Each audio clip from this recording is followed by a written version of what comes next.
Sacred Order may look like the Knights Templar in cosplay, but it's no easy feat to finish with 3 stars in Faction War.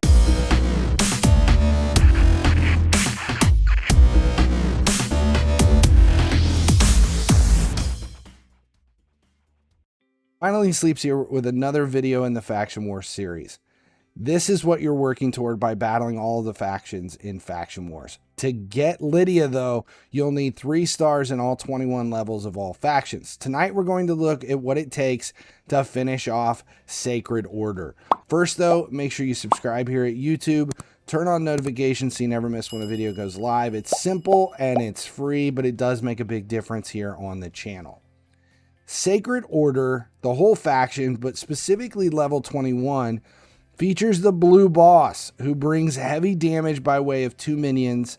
Sacred Order is another faction short on revivers, which makes it a difficult faction for many to tackle. Laying down enough damage to win the battle isn't the problem. It's keeping everyone alive in order to maintain 3 stars. Now, as with any faction, you'll want to bring damage, crowd control, and support. For damage, Mordecai here hits well enough to be effective, but his big plus is turn meter control, which helps through the waves and specifically at the boss. Holzring and Missionary would be turn meter control substitutes.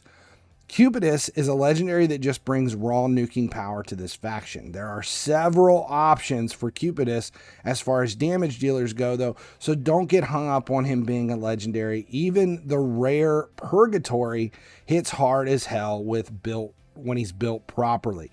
Corvus the Corruptor is great as a support champion. He's a tanky defense champ with a defense aura too.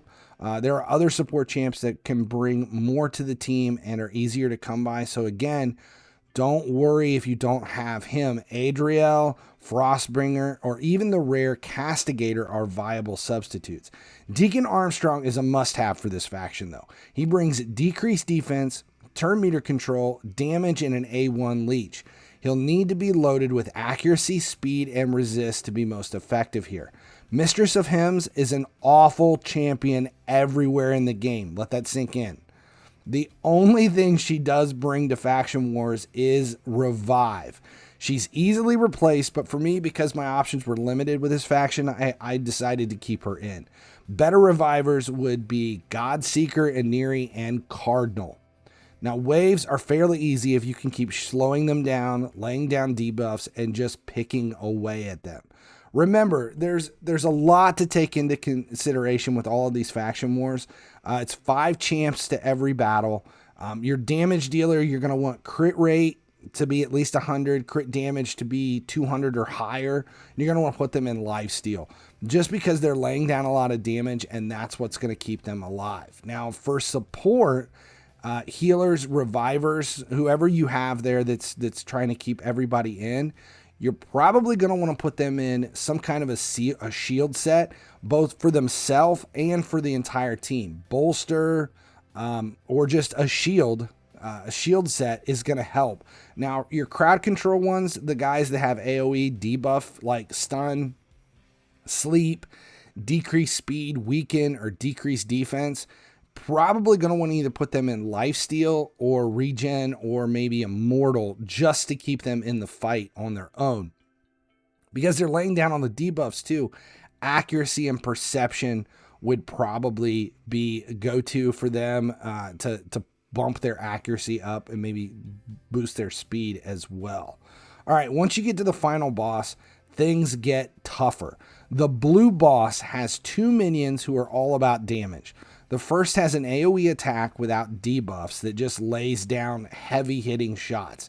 The second targets 2 of your champs and ignores defense when he hits. All of his attacks are normal hits though, so there's nothing strong, but it means there's nothing weak either. The problem with the minions is the boss's A2. It's a 4-turn cooldown that revives both minions with full HP. Now, her A1 is an AoE that brings fear for the whole team, which is even worse. But her A3 is a 4-turn cooldown ally join attack, meaning they all come after you.